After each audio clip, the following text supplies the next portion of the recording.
Olá pessoal, tudo bem? Rogério Belpino aqui uma vez mais, falando com vocês aqui por meio desse podcast, o História de Curitiba com Rogério Belpino. Falar sobre a história da nossa capital paranaense é necessário, né? E hoje eu trago um tema bastante pertinente para entendimento da nossa história, que é a história desse personagem icônico da cidade, o Ildefonso Pereira Correia, mais conhecido como Barão do Cerro Azul. Bom, esse personagem é hoje tido como o herói da cidade. E não só da cidade, como do país também, né? Em 2008, ele entrou no livro dos heróis nacionais, lá do Panteão da Liberdade e da Democracia, que existe em Brasília, onde 40 e tantos personagens da história do Brasil estão contidos como heróis nacionais. Alguns um tanto duvidosos, mas enfim, não entrando nesse mérito, o Barão do Cerro Azul é inegavelmente um herói da nossa cidade pelos seus feitos, né? Eu divido esse podcast em duas partes, né, porque eu quero nessa primeira parte hoje, até para ele não ficar muito longo, falar um pouco mais sobre todos os episódios da vida do Barão do Cerro Azul relacionados ao período anterior, né, à sua morte, né, à fase final da sua vida, né, que tem relação com essa heroicidade dele, né, da qual hoje nós consideramos. Mas todo esse período anterior, né, mostra quem foi esse personagem e o quão importante ele é para a nossa história de Curitiba. É incrível como em quase tudo que você vê relacionado às edificações, a obras sociais, enfim, eventos ocorridos no final do século XIX, tem o nome do Barão do Cerro Azul no meio, né? Então é importantíssimo conhecê-lo e entender um pouco mais sobre a sua vida, né? E antes de tudo, eu quero pedir para vocês que estão escutando esse episódio pelo meu canal no YouTube que curtam, né, o vídeo e compartilhem também, se assim gostarem, com seus amigos, com aí pessoas que possam ser interessadas nesse tema também, né? E aqueles também, lógico, que estão escutando pelo Spotify, pelo Deezer, pelo Google Podcasts, as principais plataformas de hospedagem aí de podcasts. Tá fácil de ouvir esses episódios, né? Então, por favor, ajuda aí na divulgação desse material que dá bastante trabalho de fazer e é feito com bastante coração também, ok? Então, sem enrolação, vamos falar sobre Ildefonso Pereira Correia, que tem a sua história que se confunde com a história de Curitiba, felizmente, né? E antes ainda de falar dele, vamos olhar para a nossa Curitiba de meados do século XIX, ali por volta de 1850, para entender o que era ela antes ainda da vinda do Barão para cá, né? Curitiba era uma cidade pequena, da província de São Paulo ainda. Lembrando que nós tivemos a nossa emancipação política somente em 1853, né? Era uma cidade com um pouco mais de 5.500 habitantes, né, onde, dizem os documentos da época, haviam 473 escravos, 308 casas, 15 engenhos de erva mate, né, ou seja, já havia a produção de erva mate aqui, né, e também 13 fazendas de criar. Curitiba depois ela foi indicada como capital do Paraná, ao invés de Paranaguá, né? Tem até episódios aí bastante interessantes relacionados a essa disputa, que a gente pode tratar em um outro episódio, né? E Curitiba tinha uma infraestrutura bastante precária, né? Ela era isolada de tudo, tinha poucos acessos à cidade, e ela era separada de Paranaguá por um caminho bastante tortuoso, que se engrava aí a Serra do Mar. Lembrando que a nossa Estrada da Graciosa, que a gente tem hoje, na qual nós turistamos bastante por ela, ela só foi inaugurada em 1873. Né? Antes disso, toda a ligação feita entre Curitiba e Paranaguá era pelo caminho do Itupava, né? Que também tem toda uma história relacionada com a sua criação, que remonta ainda, né, até a história dos indígenas que ligavam ali o caminho com o caminho do Peabiru também, né? Mas também já é uma outra história para um outro episódio. Né? Em 1880, nós tivemos então o início da construção da estrada de ferro, que ligava Paranaguá a Curitiba. O próprio Dom Pedro II, o imperador, veio para cá, para Curitiba, para fazer a inauguração da construção dessa estrada nesse ano. Né? Bom, ela teve um tempo recorde de construção ali em 1884, né, já estava sendo finalizada, né, a sua construção, e em 1885 ela foi entregue. Bom, não é nem preciso dizer o quanto Curitiba se beneficiou disso. Nós tivemos um progresso econômico e cultural também bastante intenso por causa dessa facilidade de ligação do litoral, né, de Paranaguá com aqui a cidade de Curitiba. Né? Aqui começou a ter uma modernização maior da sua infraestrutura, né, e tudo começou a andar de um jeito que antes não se esperava. Né? Eu falo disso tudo porque o Barão do Cerro Azul também se beneficiou, logicamente, da construção da estrada de ferro e dessa facilidade de comunicação de Paranaguá com Curitiba. Né? Foi nesse período, inclusive, um pouco antes até que o Barão se muda para cá, para nossa cidade. Bom, e o Ildefonso Pereira Correia era nascido em Paranaguá no ano de 1845. Ele, filho de Manuel Francisco Correia Júnior, que era um dono de engenho também, né, já via ali, né, na figura do seu pai, toda a produção da erva mate como algo a ser levado a cabo, né, por ainda um bom tempo da vida. Né? O seu pai beneficiava a erva mate de maneira artesanal ainda ali no litoral. Ou seja, se utilizava do barbacoa, né, que era aquele instrumento utilizado para esse processo todo de beneficiamento da erva mate. Né?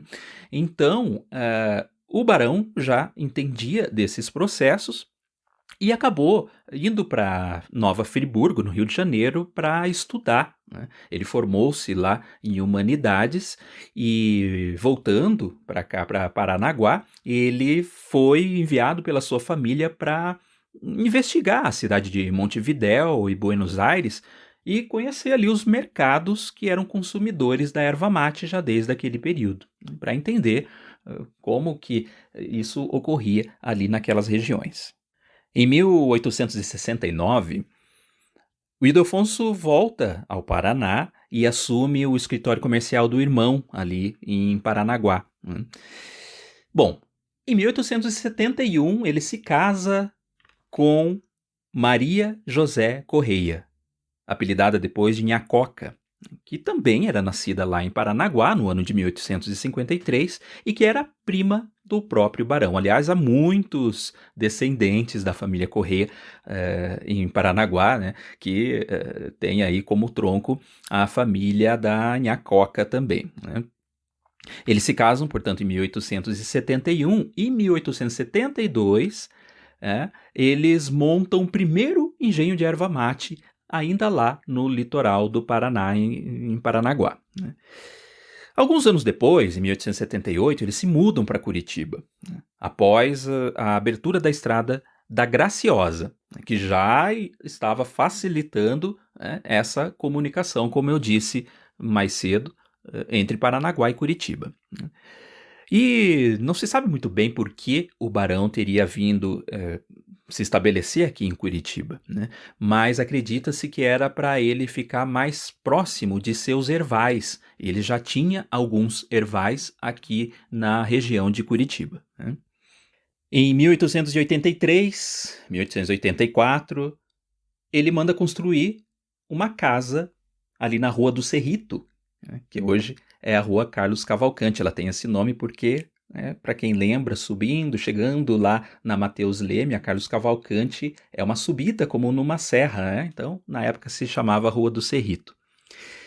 E constrói então o que nós conhecemos hoje como Solar do Barão, né, que é hoje um espaço cultural da Fundação Cultural de Curitiba. Bom, essa foi uma casa grande construída e foi a primeira casa com mais de um andar construída aqui na cidade de Curitiba, né? Presume-se, inclusive, que o escritório do barão era no andar térreo, né? Ali tem uma história bem interessante que ele instala a primeira linha telefônica de Curitiba, né? Ele fazia a ligação do seu sobrado com os seus engenhos, principalmente o engenho Tibagi, né, que eu já vou falar mais para frente onde ele ficava.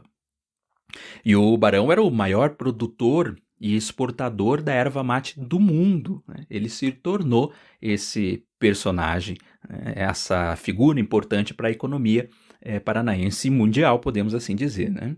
Isso tudo se deveu muito por causa desse engenho que eu mencionei agora há pouco, o engenho Tibagi, né? Esse engenho, ele ficava onde é hoje a pracinha do Batel.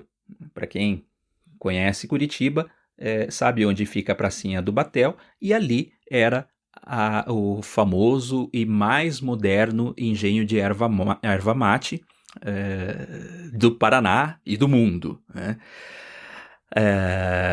Bom, naquele lugar também, ou próximo ali, ficava o escritório do Engenho Tibagi. Hoje tem um espaço na rua Gonçalves Dias, que é um café, que está bem descaracterizado, inclusive, que ainda traz essa referência do escritório, né? E por que esse engenho era tão moderno assim? Porque em 1878, Francisco Camargo Pinto, ele volta para Curitiba, depois de ter estudado engenharia na Inglaterra e implanta inovações que, naquele período, a Revolução Industrial, ele havia trazido para cá, né? Então ele implanta essas inovações no engenho do Barão do Cerro Azul, né? No engenho Tibagi, tornando ele então o mais moderno no beneficiamento da erva mate, né? Antes, os engenhos eram todos com roda d'água, né, e o barbacoa, e depois se tornaram, com essa implementação moderna, né, todo um formato mecanizado e movido a vapor também, né? Então isso realmente foi uma inovação incrível para a época, né? Tem uma história bem interessante que é a seguinte: o André Rebouças, que foi um dos engenheiros que veio para cá, para o Paraná, junto do seu irmão Antônio Rebouças, para fazer toda aí a construção da estrada de ferro Paranaguá-Curitiba, olhando aqui como os ervateiros vendiam a erva mate, ficou um tanto ressabiado. Por quê? Ele não gostava muito da maneira como a erva era apresentada ao consumidor final. Era costume, assim, sacar a erva mate nos chamados surrões, que eram uns bolsões de couro. Então ele teve a ideia de aprimorar a embalagem dessa erva mate, porque ele dizia, uma clássica frase dele, que não se vai ao baile com a mesma roupa que se vai ao campo, né? Tinha toda a razão, né? Então ele aplicou aí conceitos de design de embalagem, diríamos assim hoje, e desenvolveu, né, um desenho de barricas, ou seja, pequenos barris, né, no qual esse produto todo, a erva mate, era colocado, e na sua tampa eram desenvolvidas artes de rótulos, né, que ficavam ali bem mais apresentáveis e que encantariam com toda certeza o cliente final, né?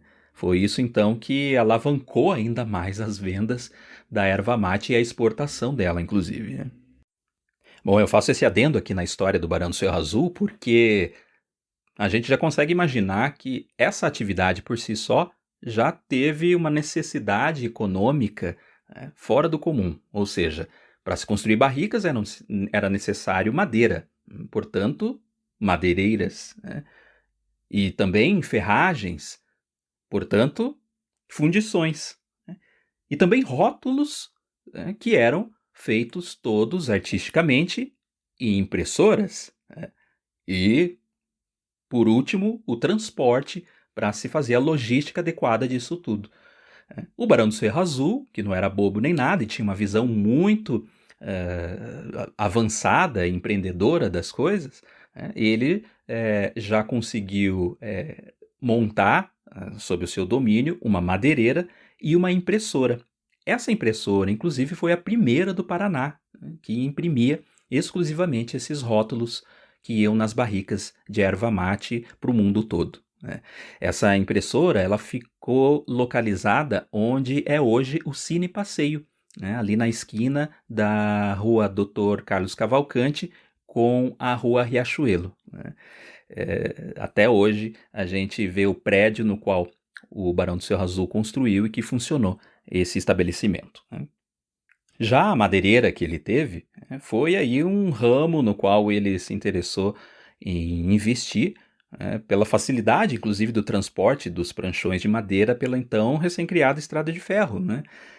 Essa primeira madeireira foi a chamada São Sebastião da Roseira, que ficava localizada junto ali a São José dos Pinhais, né? Em 1882, o Barão do Cerro Azul ele se torna um deputado provincial, né, pelo Partido Conservador, no qual ele fazia parte. E é interessante que ele faz um projeto de lei que cria um imposto sobre a comercialização da erva mate. Quem pagava esse imposto eram os próprios ervateiros. E para quê? Para se criar uma sociedade de propaganda e poder, assim, divulgar mais o produto, a erva mate, em novos possíveis mercados, né? Essa associação foi chamada de Associação de Propaganda da Erva Mate, né, no qual o próprio Barão foi presidente, né? Ela foi dissolvida em 1900, até porque a sua lei foi revogada e porque o ciclo da madeira no Paraná já começava a entrar em vigor, né, com mais intensidade, né? Alguns anos depois, em 1884, a princesa Isabel, filho de Dom Pedro II, junto do Conde D e os seus 3 filhos, visitam aqui a cidade para fazer a inauguração da primeira viagem de trem que, né, percorria já o trecho construído da Estrada de Ferro Curitiba-Paranaguá. O Barão do Cerro Azul ele participa da comissão de recepção da família imperial. Aliás, a família foi recepcionada no próprio solar do Barão, na casa do Barão do Cerro Azul, né, onde o Conde D discursou na sacada do solar. Já encaminhando para a parte final do nosso episódio aqui, a gente pode relacionar algumas atividades que o Barão do Cerro Azul fez parte, né, com bastante louvor, né? Uma delas aconteceu em 1887, quando ele se torna acionário, junto do Francisco Fache Fontana, um outro grande ervateiro daqui da cidade, da Companhia Ferrocarril de Curitiba, né? Esse era o nome da primeira empresa de transporte público da cidade. Tinha ainda na época bondes, né, puxados por burros, por tração animal, né, e ligava a sua primeira linha, o Batel, ao centro da cidade, né. Já em 1881, ele idealiza e funda o famoso Clube Curitibano. Ele, com sua visão, né, bastante avançada para a época, ele entendia assim que o curitibano, que já estava com um desenvolvimento social bastante intensificado, precisava ter um local onde se reunir para discutir ideias, né, e também, lógico, participar de eventos culturais e intelectuais, né, e isso se deu no Clube Curitibano. O Barão do Cerro Azul era um grande abolicionista também, né, e ele acreditava que substituir a mão de obra escrava por mão de obra assalariada, como um bom capitalista que também era, seria a melhor forma de dar progresso ao Paraná e ao Brasil. Por isso, ele se tornou também presidente da Sociedade de Imigração de Curitiba, né, facilitando muito esse processo para os imigrantes que estavam chegando à cidade naquele período. A nossa Catedral Basílica, ela nem sempre teve esse prédio, como eu até já mencionei no episódio anterior, quando eu falo das origens de Curitiba, ali onde é hoje a Praça Tiradentes. A nossa catedral, ela foi construída no ano de 1893, né? Foi inaugurada nesse ano, nesse estilo neogótico que nós temos, né? Isso em substituição à antiga igreja matriz que precisou ser demolida, né, por causa de problemas estruturais. E o Barão do Cerro Azul, ele foi um dos que participou da comissão de obras dessa nova igreja, dessa nova catedral, né? Tanto que há uma placa de entrada em mármore, localizada na entrada da igreja, no qual o nome dele se faz constar. Outro fato muito interessante é que ele fundou também uma escola, né? A Escola Tiradentes. Numa época em que 82% das crianças em idade escolar estavam fora da escola, né? Então ele funda essa escola, que ficou localizada bem no terreno ao lado do Solar do Barão, né, onde hoje está localizada a Junta Comercial do Paraná, outra instituição na qual ele também fundou, né? E nessa escola haviam aulas de primeira a quarta série, né, para a época, e que eram destinadas principalmente aos filhos dos seus funcionários, né, dos funcionários das suas empresas. E todos usavam uniforme, inclusive. Foi a primeira escola no Paraná a adotar esse processo. A Escola Tiradentes, ela saiu daquele lugar e foi para um outro terreno que foi doado, inclusive, pela baronesa, a Inhacoca, né, que tinha função social, de assistência social bastante intensa também na cidade. E esse terreno ficava localizado ali próximo ao passeio público. É onde hoje está localizado o Colégio Tiradentes, ali em frente à Praça 19 de Dezembro, né? Dessa escola, a professora Júlia Vanderlei foi a diretora, né? E ela foi a primeira mulher, inclusive, também a exercer o magistério aqui na cidade de Curitiba. Em 1886, o barão se tornou delegado especial da instrução pública. Isso por causa dessa atividade dele com a Escola Tiradentes, né? Então ele era uma espécie de secretário da educação já nesse período, né? Em 1887, no ano seguinte, ele fundou uma instituição chamada Arcádia Paranaense, que se resumia em arrecadar fundos para comprar o quê? Cartas de alforria de escravos, como um bom abolicionista que ele era, né? Em 1889, não para menos, ele ainda tem a ideia de fundar um banco aqui em Curitiba. Ele funda então o Banco Mercantil e Industrial do Paraná, que tinha a intenção, lógico, de aumentar o progresso industrial e comercial e também facilitar o crédito, né, entre os empresários da época. Já em 1890, ele funda a Associação Comercial do Paraná, a nossa famosa ACP, que foi, e é até hoje, um alicerce na defesa dos interesses dos empresários associados, né? Então, essa instituição é muito forte e deve demais às ações do Barão do Cerro Azul naquele período, né? Bom, por fim, vale a pena mencionar que ele participou de muitas exposições internacionais. Essas exposições que aconteciam para que o mundo apresentasse seus produtos, a sua produção, né, ao mundo também, né? Então, nós temos, por exemplo, a Exposição Internacional de Paris, de 1889, essa mesma exposição que inaugurou a Torre Eiffel, né?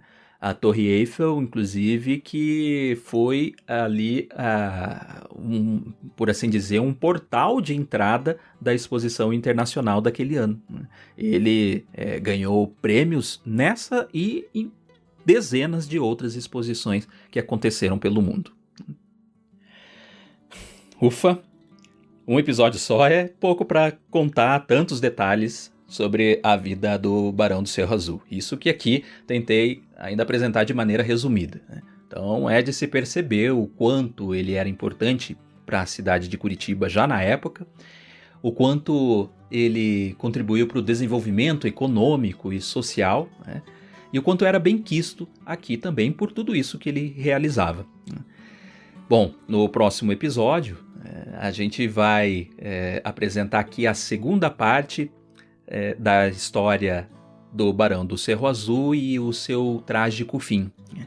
E por que ele é considerado o herói nacional, né? Vai ser tudo revelado aí para vocês nesse próximo episódio, na próxima quinta-feira. Mas contem aí para mim, né, tanto para quem está ouvindo pelo YouTube, quanto pelos podcasts. No Spotify é possível fazer ali os comentários, né? O que vocês acharam desse episódio? Se conhecem mais histórias do Barão do Cerro Azul?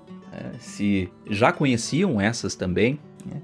E vamos lá, né? Divulguem, compartilhem também esses episódios para que cada vez mais pessoas conheçam a nossa história, né? Nós precisamos nos conhecer melhor. Eu sempre repito isso e sempre vou repetir, porque é necessário, né? Me sigam pelas minhas redes sociais, YouTube, Facebook, principalmente Instagram, onde coloco com bastante frequência assuntos relacionados à história de Curitiba. E agora também o TikTok, estou me arriscando por lá, hein? Então a gente vai desbravando novos terrenos aí para falar da nossa história, né?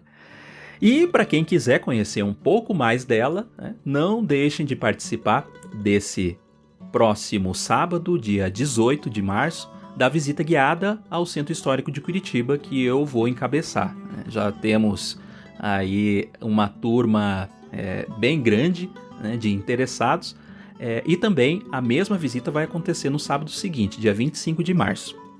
As inscrições são feitas pelo meu link na bio do Instagram, ou também para quem está vendo pelo YouTube, aqui na descrição tem um link para inscrição, né? Então, vamos lá, pessoal, aproveitem enquanto ainda tem vagas, hein? Não é toda hora que a gente conversa em loco sobre a história da nossa cidade. Ok, pessoal? Obrigado pela paciência e pela participação de vocês aqui, e até o próximo episódio.